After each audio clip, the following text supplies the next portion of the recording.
Hey guys, this is a message brought to you from fullsales.org, and today we're going to tell you how to get your Pell Grant approved.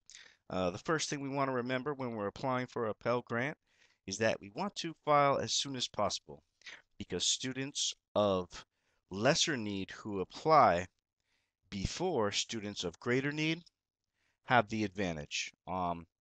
Typically, the awards go out as quickly as possible, and those who apply first get it first.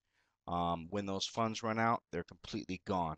So what you want to do is you always want to apply as early as possible, and you want to remember that just because you're accepted does not obligate you in any way to participate in the program. Also, as a general rule, you're going to want to keep your EFC below $5,273. That is your expected family contribution, and that number needs to stay pretty low for you to get approved. Um, Also, remember all of your deductions. These are your deductions to your income, and don't be discouraged if you feel your income's too high to qualify. Most awardees have familial incomes in excess of 75,000, and that is regardless of their deductions. They could gross quite a bit more, but basically, don't be discouraged by that. You could deduct things such as alimony, child support, moving expenses, uh, the list is too extensive to go on in this video because this is going to be the short video. The last one was way too long.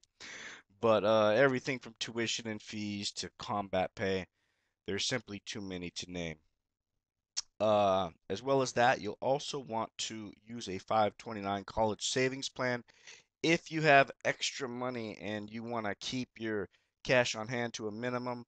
529 college savings plan is the way to go. Additionally, they have a lot of new stuff out now, and you're definitely going to want to tell your financial aid advisor if you or your family has suffered from a foreclosure or is in the process of foreclosure. As stated before, keep your available cash to a minimum, and I can't stress that enough.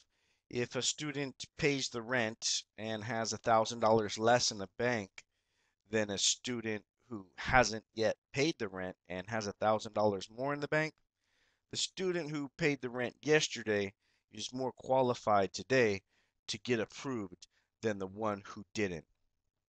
You're always going to want to maximize your retirement IRA or company vested savings. That's just a no-brainer.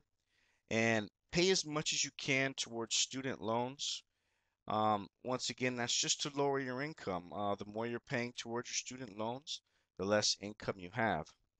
Do not overstate your income.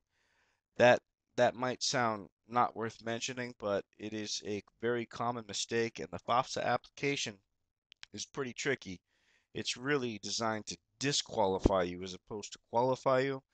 And one of the main things people do is that they confuse their withholding from the W-2 with the amount of taxes paid, and they are just not the same thing. Um, Always keep your cash on hand to a minimum, and that just goes back to the rent thing. Basically, you're going to want to appear to have as little money as possible.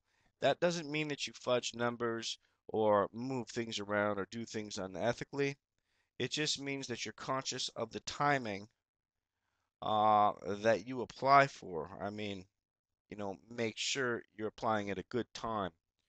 Also consider a college savings plan in the name of the grandparent or grandparents. This would be exempt from your EFC, and this is something that would definitely help you if they're willing or interested in doing that. Anyway, I thank you for watching, guys. Please visit us at fullsales.org. If you need any help, our services are always free, always friendly. We've been doing this a long time, and we know how to get people approved. Appreciate you watching, folks. Visit us at fullsales.org. Thanks a lot.